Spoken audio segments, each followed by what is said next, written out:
PM Modi 10 फरवरी को करेंगे उत्तराखंड का दौरा। पीएम मोदी जनसभा को करेंगे संबोधित। पीएम के दौरे को लेकर तैयारी शुरू।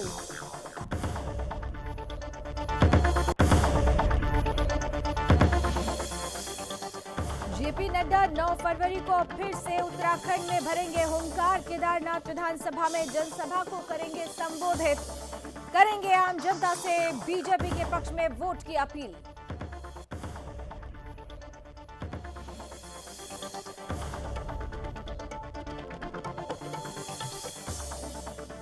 बीजेपी के केंद्रीय मंत्री नितिन गडकरी का उत्तराखंड दौरा कल। ऋषिकेश में जनसभा को करेंगे संबोधित।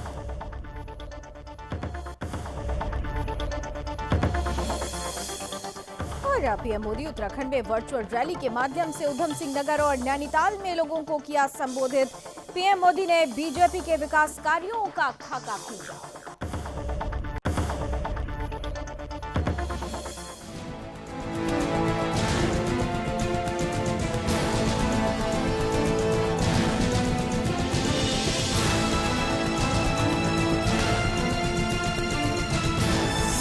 आप देख रहे हैं सुदर्शन न्यूज। नमस्कार, उत्तराखंड विशेष देख रहे हैं आप। आपके साथ मैं हूं लावनी विनीत। बुलेटिन की शुरुआत करते हैं। प्रधानमंत्री नरेंद्र मोदी जो उत्तराखंड में कमल का फूल खिलाने के लिए पूरी तरह से एक्शन में आ चुके हैं। प्रधानमंत्री नरेंद्र मोदी जहां एक और वर्चुअल रैली के माध्यम से पहाड़ों की जनता से जुड़ रहे हैं, तो वहीं 10 फरवरी का दिन बहुत विशेष होगा, क्योंकि प्रधानमंत्री नरेंद्र मोदी 10 फरवरी को फिजिकल रैली करते हुए नजर आएंगे। उत्तराखंड का दौरा है उनका 10 फरवरी को, और इस दौरान प्रधानमंत्री नरेंद्र मोदी उत्तराखंड में विजय संकल्प सभा में जनसभा करेंगे। दरअसल प्रधानमंत्री 10 फरवरी की सुबह 12 बजे श्रीनगर हेलीपैड पर पहुंचेंगे और इसके बाद जनसभा को संबोधित करेंगे। और साथ ही साथ 10 फरवरी को ही श्रीनगर विधानसभा में सीडीएस जनरल बिपिन रावत जी के नाम से जो स्टेडियम बन रहा है, उस स्टेडियम में भी श्रीकोट में जनसभा को संबोधित करेंगे। यानी 10 फरवरी को 2 जनसभाओं में प्रधानमंत्री हुंकार भरते हुए नजर आएंगे। इस दौरान गढ़वाल लोकसभा की तमाम विधानसभाओं से लोग फिजिकल उपस्थित होंगे। पीएम के दौरे को लेकर उत्तराखंड में बीजेपी के कार्यकर्ता और प्रशासन की तरफ से पूरी तैयारी की जा रही है।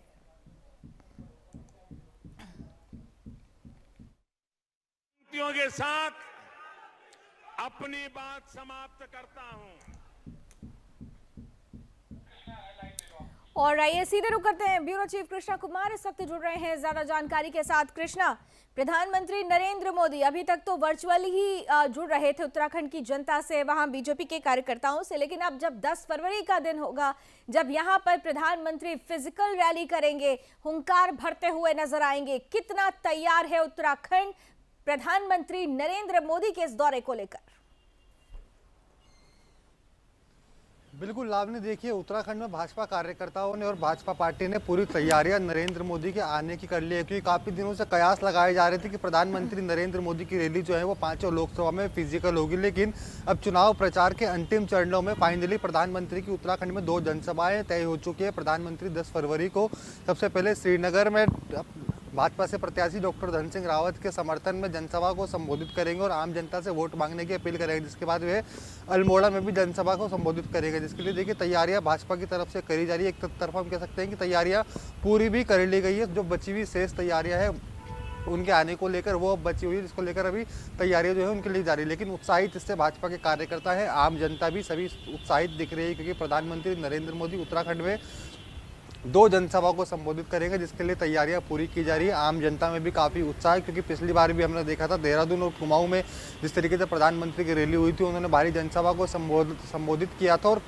सैकड़ों करोड़ों रुपए की उत्तराखंड को सौगात देती। तो काफ़ी बढ़ चढ़कर संख्या में आम जनता भी वहाँ पर पहुंची थी प्रधानमंत्री को सुनने के लिए। तो वहीं उम्मीद अब जताई जा रही है कोरोना काल को ध्यान में रखते हुए भीड़ जो है कम जुटाई जाएगी, क्योंकि कल ही चुनाव आयोग ने जिस तरीके से प्रतिबंध हटाया है, सभा करने की परमिशन दे दी है, जिसके बाद से प्रधानमंत्री नरेंद्र मोदी की उत्तराखंड में 2 रैलियां तय हुई है। क्योंकि अंतिम चरण अब बचे हैं चुनाव प्रचार के लिए, तो इसी में हुंकार भरते हुए प्रधानमंत्री नरेंद्र मोदी 2 दिन उत्तराखंड में नजर आएंगे। लावनी, 2 दिन हुंकार भरते हुए नजर आएंगे और जब प्रधानमंत्री पहुंचते हैं किसी भी जनसभा को संबोधित करने के लिए, तो जैसे मैंने पहले भी कहा कि प्रधानमंत्री की एक खासियत है कि वो हवा के रुख को अपनी तरफ कर लेते हैं।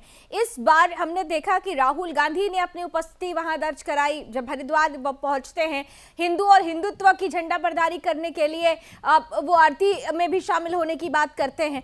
तो ऐसे में वो कांग्रेस जो इस बार पहाड़ों पर अपनी उपस्थिति दर्ज कराने का दम भर रही है, प्रधानमंत्री नरेंद्र मोदी की इस रैली को लेकर क्या कांग्रेस में हलचल है? क्योंकि प्रधानमंत्री की रैली का मतलब ही अलग हो जाता है। बिल्कुल लावनी, देखिए आज दोपहर में 1 बजे प्रधानमंत्री नरेंद्र मोदी के कार्यक्रम जो है उत्तराखंड में तय हुए, जिसको देख कांग्रेस ने भी देर शाम तक राहुल गांधी के 10 फरवरी को दौरा तय कर दिया है। आपको बता दें कि 10 फरवरी को ही प्रधानमंत्री नरेंद्र मोदी उत्तराखंड आ रहे हैं, तो कांग्रेस के पूर्व अध्यक्ष राहुल गांधी भी उत्तराखंड आ रहे हैं। उत्तराखंड की देखिए मुस्लिम बहुल्य संख्या, सबसे मुस्लिम बहुल क्षेत्र हम कह सकते हैं, और विधानसभा मंगलौर से वो एक तरीके से हुंकार भरेंगे कांग्रेस पार्टी के लिए, मुस्लिम वोटरों को सीधा साधेंगे, जिसके बाद वो कुमाऊं की जागेश्वर विधानसभा में पहुंचेंगे। तो ये दोनों एक तरीके से दिग्गजों के दौरे जो हैं एक ही दिन में हो रहे हैं, जिसको बहुत ही अहम माने जा रहा है। भाजपा कार्यकर्ता और भाजपा पदाधिकारियों का साफ कहना है कि प्रधानमंत्री नरेंद्र मोदी के साथ पूरी उत्तराखंड की जनता है, और राहुल गांधी सिर्फ और सिर्फ चुनाव के टाइम पर ही उत्तराखंड आते हैं। चुनाव के टाइम पर ही उन्हें गंगा आरती याद आती है, हिंदुत्व याद आता है। आखिर ऐसा क्यों? राहुल गांधी बताएं कि हमारे त्यौहार कब कब आते हैं, हिंदुओं के त्यौहार, और हिंदुओं के त्यौहार उन्हें चुनावी सभा में ही याद क्यों आते हैं लावनी? बिल्कुल, हिंदुओं के त्योहार चुनावी सभा में ही क्यों याद आते हैं, ये बड़ा सवाल पूछा गया है। लेकिन इन सबके बीच उत्तराखंड में इस बार खास तौर से विकास की बयार को लेकर लगातार चुनावी प्रचार हो रहा है। खास तौर से जिन विधानसभा सीटों पर पहुंचेंगे प्रधानमंत्री नरेंद्र मोदी जनसभा को संबोधित करने के लिए, वहां का राजनीतिक गणित क्या कहता है? बिल्कुल लावनी, देखिए प्रधानमंत्री नरेंद्र मोदी सबसे पहले उत्तराखंड की श्रीनगर विधानसभा में जनसभा को संबोधित करेंगे। बात अगर हम श्रीनगर विधानसभा की करें तो वो पौड़ी गढ़वाल जिले के अंतर्गत आती है, और अभी फिलहाल वहाँ पे भाजपा के ही सिटिंग विधायक है, क्योंकि भाजपा के ही पाले में ऑलरेडी श्रीनगर की सीट है। डॉक्टर धन सिंह रावत वहाँ से विधायक है भाजपा के, और कैबिनेट स्वास्थ्य मंत्री भी डॉक्टर धन सिंह रावत है। तो उन पर भाजपा ने एक बार फिर विश्वास जताया है और धन सिंह रावत को ही प्रत्याशी बनाकर मैदान में उतारे। उनके सामने से अगर हम बात करें तो कांग्रेस पार्टी से खड़े हुए हैं प्रदेश अध्यक्ष गणेश गोदियाल, जिनका कोई ज़्यादा वजूद नहीं देखा जा रहा है, क्योंकि गणेश गोदियाल जहां भी वो जा रहे हैं उनकी एक तरीके से किरकिरी हो रही है, क्योंकि काफ़ी दिनों से सोशल मीडिया पे जो उनकी शराब बांटने की एक वीडियो वायरल हो रही है, तो उसमें भी तमाम सुर्खियां वो बटोर रहे हैं, जिस वजह से हम कह सकते हैं कि धन सिंह रावत की सीट हो जाती है क्लियर। जिसके बाद अल्मोड़ा जहाँ प्रधानमंत्री नरेंद्र मोदी जनसभा को संबोधित करेंगे, वो भी भाजपा के ही पाले में है। तो सुरक्षित सीटों पर देखिए प्रधानमंत्री नरेंद्र मोदी के ये दो दौरे जो है वो बहुत ही अहम माने जा रहे हैं, क्योंकि सिर्फ जनसभा को संबोधित करेंगे वहाँ से फिजिकली और वर्चुअल के माध्यम से अगर हम बात करें तो वो तमाम लोकसभा के क्षेत्र की जनता से रूबरू होंगे। जैसे हम अगर श्रीनगर की बात करें तो वो पौड़ी गढ़वाल लोकसभा में आती है, जिसमें वो केदारनाथ, रुद्रप्रयाग, चमोली, कोटद्वार, लैंसडाउन, हरिद्वार को छोड़कर ऋषिकेश लगाकर इन सभी जगह से जनता जो है वो वर्चुअली माध्यम से प्रधानमंत्री की रैली को जोड़ के प्रधानमंत्री का संबोधन सुन सकती है। क्योंकि प्रधानमंत्री के संबोधन की अगर हम बात करें तो युवाओं को लेकर, महिलाओं को लेकर, बेरोजगारों को रोजगार देने को लेकर कई बिंदुओं पर वो बातचीत कर सकते हैं और जनसभा को संबोधित कर सकते हैं। क्योंकि प्रधानमंत्री नरेंद्र मोदी ने उत्तराखंड में कई सैकड़ों हजारों करोड़ों के जो यहाँ पर कार्य की है उसको भी प्रधानमंत्री गिना सकते हैं, क्योंकि उपलब्धियां जो केंद्र सरकार की और राज्य सरकार की गिनाते हुए वो आम जनता से वोट मांगने की अपील करेंगे। लावनी, खास तौर से जब आज की हम बात कर लेते हैं एक बार कृष्णा, क्योंकि विधानसभा चुनाव की तैयारी तो चल रही है और प्रधानमंत्री 10 तारीख को फिजिकल तो पहुंचेंगे। इसके पहले उन्होंने वर्चुअली जो रैली की है उत्तराखंड की जनता से जुड़ने के लिए, उन्होंने कांग्रेस पर तीखा हमला किया। उन्होंने कहा कि तुष्टीकरण की राजनीति का जहर घोल रही है कांग्रेस, और कश्मीर का जिक्र उन्होंने कर दिया, क्योंकि हम पहाड़ों पर भी देख रहे हैं, उत्तराखंड में भी देख रहे हैं, डेमोग्राफी चेंज हो रही है, मुस्लिम आबादी बढ़ती जा रही है, और यही नतीजा था कि कांग्रेस की तरफ से मुस्लिम यूनिवर्सिटी का राग भी छेड़ दिया गया। कृष्णा,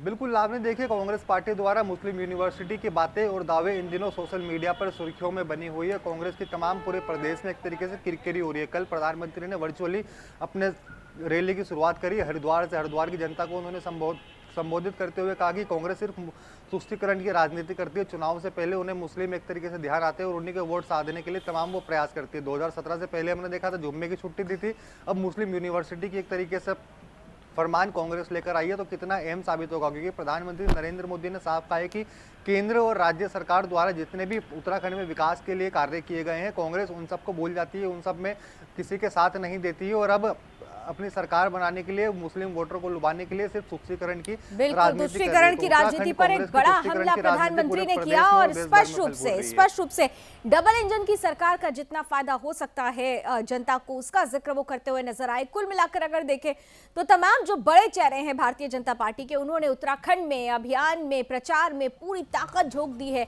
आज अगर विशेषकर देखें तो रक्षा मंत्री राजनाथ सिंह भी पहुंचे, उन्होंने तो पुष्कर सिंह धामी को पुष्पा फिल्म का कैरेक्टर ही बता दिया है। और दूसरी तरफ देखिए 9 तारीख को, 10 तारीख को प्रधानमंत्री पहुंचेंगे, लेकिन उसके पहले 9 तारीख को बीजेपी के राष्ट्रीय अध्यक्ष जेपी नड्डा एक बार फिर से उत्तराखंड में हुंकार भरते हुए नजर आएंगे। जेपी नड्डा दोपहर 1 बजे उत्तराखंड की केदारनाथ विधानसभा में प्रत्याशी सेला रानी रावत के समर्थन में जनसभा करते हुए नजर आएंगे। इसके बाद जेपी नड्डा विधानसभा चौबट्टा खाल से प्रत्याशी सतपाल महाराज के समर्थन में जनसभा को संबोधित करेंगे। आम जनता से वो वोट मांगेंगे और बीजेपी के पक्ष में वोट करने की अपील करेंगे। कृष्णा कुमार हमारे साथ लगातार बने हुए हैं, ब्यूरो चीफ। कृष्णा, देखिए राष्ट्रीय अध्यक्ष जेपी नड्डा को तो हम पूरी फुल फॉर्म में देख रहे हैं। अभी हमने परसों भी देखा कि जब जेपी नड्डा पहुंचे थे और ब्रह्म कमल वो की जो टोपी उन्होंने पहन रखी है, इस बार स्पष्ट है कि कमल का फूल यहां पर ब्रह्म कमल होगा और यही वजह है कि चुनावी अभियान में राष्ट्रीय अध्यक्ष ने भी पूरी ताकत झोंक दी है। 9 फरवरी को लेकर क्या कुछ तैयारी? बिल्कुल लावनी, देखिए भाजपा के राष्ट्रीय अध्यक्ष जेपी नड्डा एक बार फिर उत्तराखंड के चुनावी दौरे पर आ रहे हैं। जेपी नड्डा कल सुबह लगभग 12 बजे देहरादून के जोली ग्रांट एयरपोर्ट पहुंचेंगे, जहां से वे हेलीकॉप्टर के माध्यम से केदारनाथ जाएंगे। केदारनाथ से भाजपा की प्रत्याशी सेला रानी रावत के समर्थन में जनसभा को संबोधित करेंगे और आम जनता से वोट मांगने की अपील करेंगे। मैं आपको बता दूं, सेला रानी रावत एक वही नेता हैं जो 2016 में कांग्रेस से बगावत करके भाजपा में शामिल हुई थी, लेकिन 2017 में उन्हें हार का सामना करना पड़ा था। इसके बाद एक बार फिर भारतीय जनता पार्टी ने उन पर विश्वास जताया है और उनको दोबारा केदारनाथ सीट से मैदान में उतारा है, क्योंकि केदारनाथ की जब हम बात कर रहे हैं तो केदारनाथ एक तरीके से बहुत ही महत्वपूर्ण सीट आ जाती है, क्योंकि प्रधानमंत्री नरेंद्र मोदी हम कह सकते हैं हर वर्ष ही केदारनाथ में आते हैं दर्शन करने और कई करोड़ों सैकड़ों करोड़ों के कार्य जो है प्रधानमंत्री नरेंद्र मोदी वहाँ पे करवा चुके हैं। क्योंकि पहले जब भी कांग्रेस सरकार उत्तराखंड में रही है तो चार धाम क्षेत्र के आसपास रहने वाले लोग जो है वो काफ़ी हद तक परेशान रहते थे, चाहे हम बरसात की बात करें चाहे हम सर्दियों की बात करें। इन सबके जो है एक तरीके से राह आसान केंद्र सरकार ने करी है, चाहे हम देहरादून से पहाड़ों पर जाने की बात करें, चाहे हम पहाड़ों से मैदान में आने की बात करें। तो लगातार देखिए केंद्र सरकार ने जो कार्य किए हैं वो पहाड़ की जनता को लुभाने के लिए, उनको अपने पक्ष में लाने के लिए जेपी नड्डा जो है मैदान में उतर रहे हैं। ये 2 विधानसभा का वो दौरा करने आ रहे हैं, केदारनाथ और चौबट्टा खाल। चौबट्टा खाल की अगर हम बात करें तो वहाँ से प्रत्याशी सतपाल महाराज हैं जो भाजपा में पर्यटन मंत्री हैं और वहाँ से ही विधायक है, लेकिन उन पर फिर विश्वास जताया है भारतीय जनता पार्टी ने और मैदान में उतारा है। तो जेपी नड्डा कल सुबह पहले केदारनाथ में जनसभा को संबोधित करेंगे सेला रानी रावत के समर्थन में, जिसके बाद लगभग 3 बजे जो है वो चौबट्टा खाल आकर प्रत्याशी सतपाल महाराज के समर्थन में जनसभा को संबोधित करेंगे और डोर टू डोर प्रचार प्रसार भी जेपी नड्डा कर सकते हैं। एक बात मैं आपसे यहाँ पे थोड़ा समझना चाहूंगी, क्योंकि 4 धाम की बात हो रही है और केदारनाथ की जब बात होती है, हमने देखा कि जो कांग्रेस है उसने सीधे तौर पर कहा है कि 4 धाम 4 काम भारतीय जनता पार्टी ने जो किया है उसी काम के आधार पर, उसी विकास के आधार पर जनता के बीच में भारतीय जनता पार्टी जा रही है। लेकिन कांग्रेस दूसरी तरफ ये कह रही है काम हुआ नहीं और इसीलिए उन्होंने 4 धाम 4 काम नाम से अब जो अपना कार्यक्रम है, अपने घोषणा पत्र है, उसमें उसको एक दिशा देने की कोशिश की है। तो किस तरीके से भारतीय जनता पार्टी के तरफ से जब राष्ट्रीय अध्यक्ष जेपी नड्डा केदारनाथ पहुंचेंगे तो ये 4 धाम 4 काम को जो कांग्रेस का है उसे चैलेंज किस तरह से करेंगे?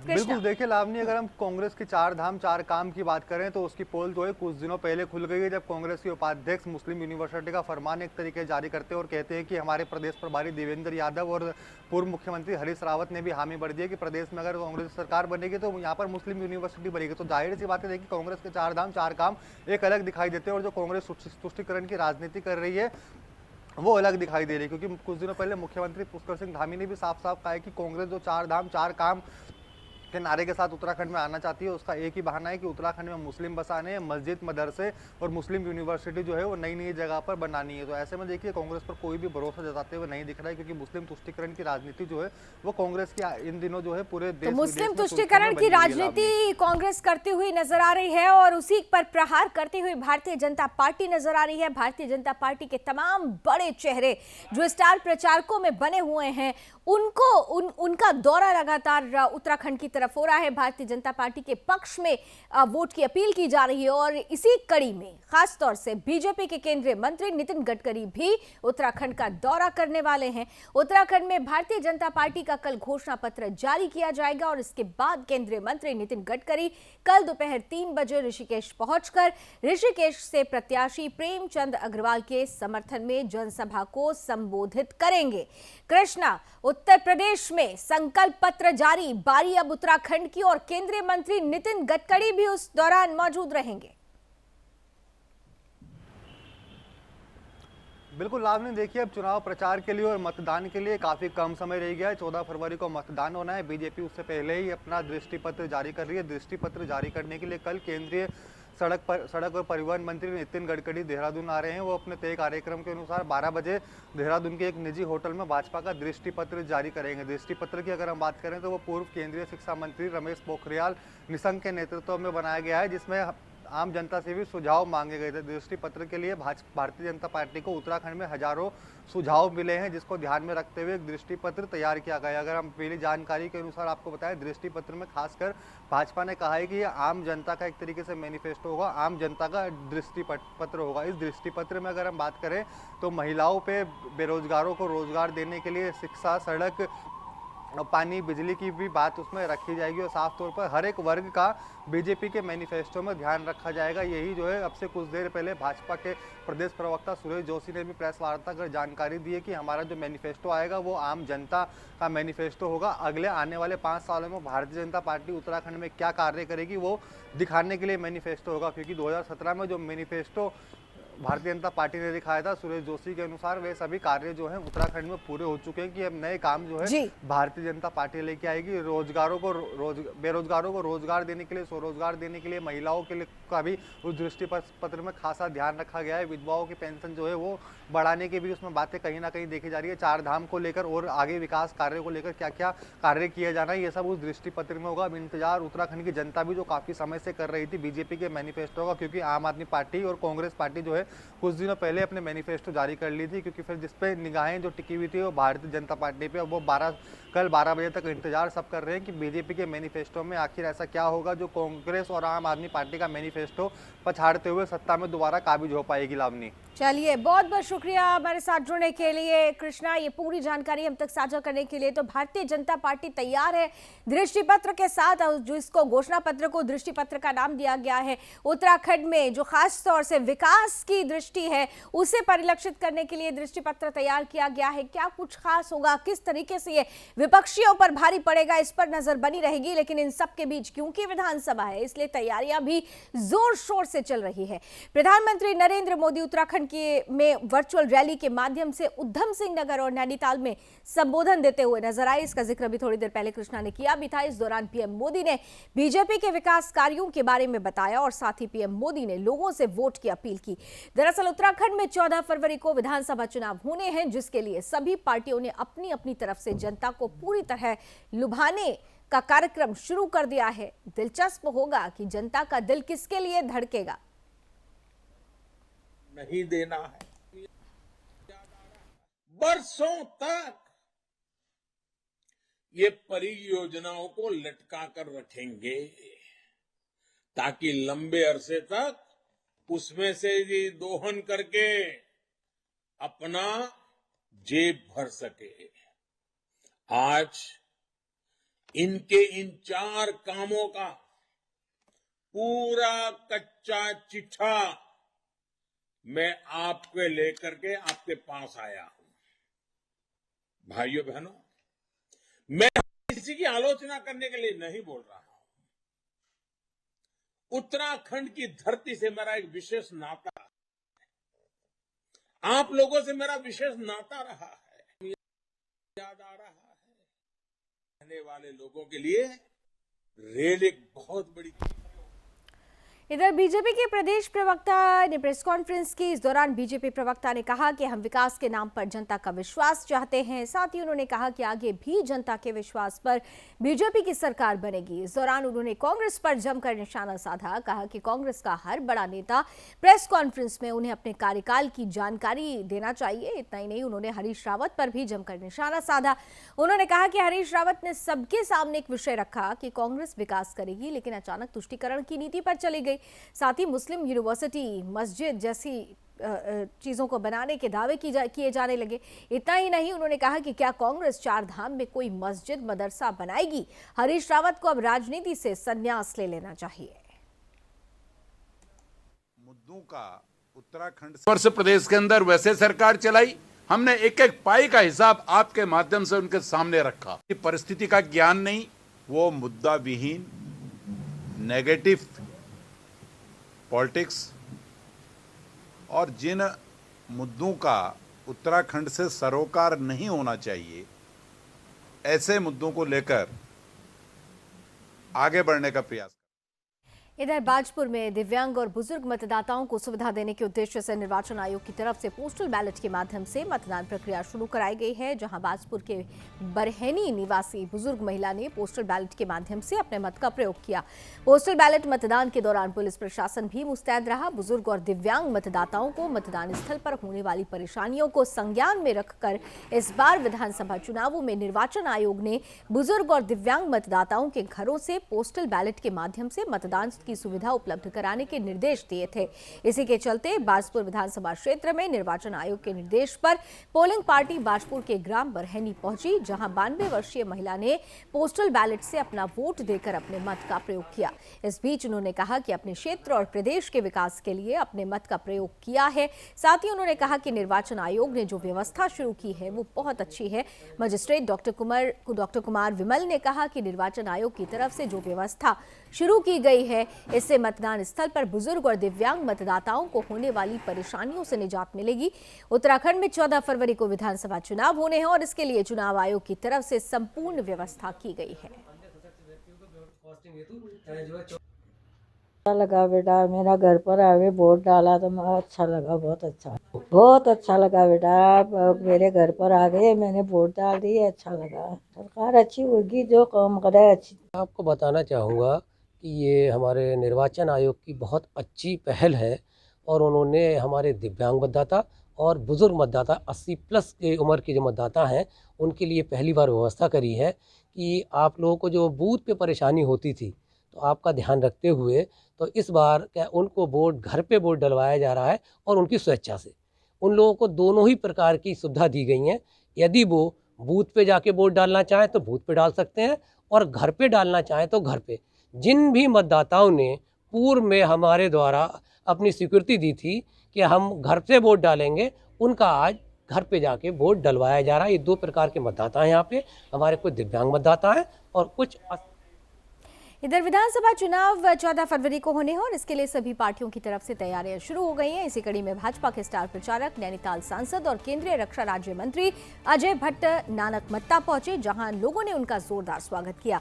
इस दौरान जनसभा का आयोजन भी किया गया, जिसमें भाजपा के स्टार प्रचारक और केंद्रीय रक्षा राज्य मंत्री अजय भट्ट ने बीजेपी नानकमत्ता प्रत्याशी प्रेम सिंह राणा के पक्ष में जनता से वोट मांगने की अपील की। वहीं इस बार के विधानसभा चुनाव में देखना दिलचस्प होगा कि आखिर किस पार्टी की जीत होगी। इससे साफ जाहिर हो रहा है कि तिसर बखत कि ये फौजियों की भूमि है, देवभूमि है, 5वां धाम यहाँ पर बनने जा रहा है।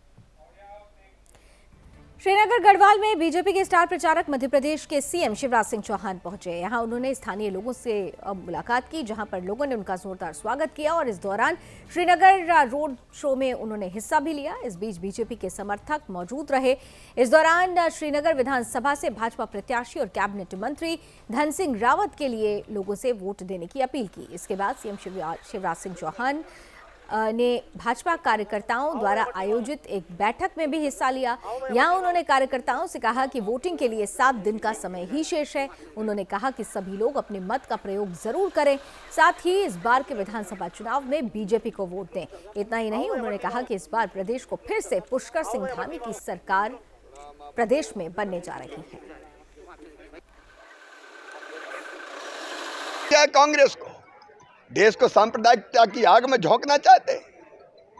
अरे अटल जी ने उत्तराखंड बनाया, मोदी जी संभाल रहे हैं, पुष्कर धामी विकास में लगे हुए हैं। हमारा मूल मंत्र है विकास, विकास और विकास, जनता का कल्याण। लेकिन कांग्रेस इस तरह के मुद्दे उठा रही है। दरअसल कांग्रेस में तो झगड़ा ही झगड़ा है। मैं नहीं कहता, उनके नेता कहते हैं कि कांग्रेस में मगरमच्छ बहुत हो गए हैं। तो उनको समझ में नहीं आ रहा कि क्या कहना चाहिए और क्या नहीं कहना चाहिए। इधर विधानसभा चुनाव को लेकर तैयारी तेज है। उत्तराखंड में 14 फरवरी को विधानसभा चुनाव होने हैं और इसके लिए सभी पार्टियां जनता को रिझाने में लगी हुई हैं। इसी कड़ी में उत्तराखंड विधानसभा चुनाव को लेकर उधम सिंह नगर जिले की नानकमत्ता विधानसभा प्रत्याशी डॉक्टर प्रेम सिंह राणा के समर्थन में केंद्रीय मंत्री अजय भट्ट पहुंचे, जहां केंद्रीय मंत्री अजय भट्ट ने डोर टू डोर कैंपेन किया। साथ ही जनता से बीजेपी के पक्ष में वोट देने की अपील की। साथ ही उन्होंने कहा कि उत्तराखंड में भारी बहुमत से बीजेपी की सरकार फिर से बनने जा रही है।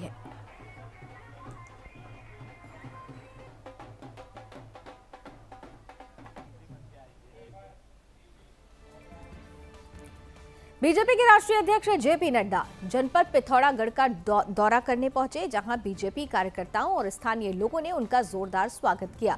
इस दौरान राष्ट्रीय अध्यक्ष ने चुनावी सभा को संबोधित किया। जेपी नड्डा के साथ भाजपा के प्रत्याशी और अन्य नेता भी मंच पर मौजूद रहे। भाजपा अध्यक्ष ने बीजेपी के विकास कार्यों के बारे में बताया। साथ ही उन्होंने कहा कि भाजपा ही एकमात्र पार्टी है जो चुनाव में रिपोर्ट कार्ड के साथ जनता के बीच जाती है।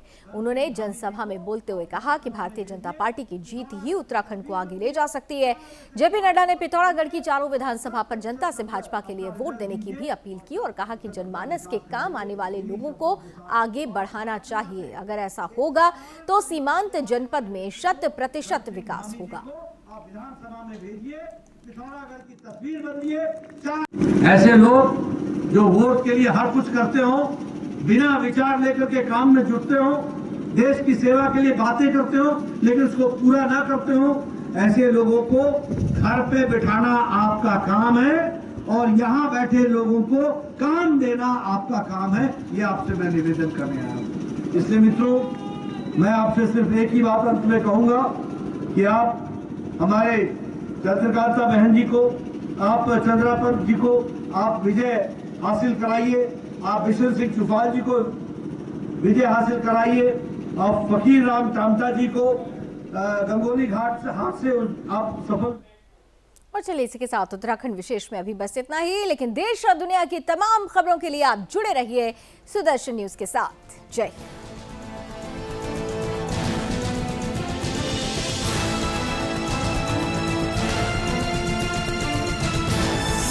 आप देख रहे हैं सुदर्शन न्यूज।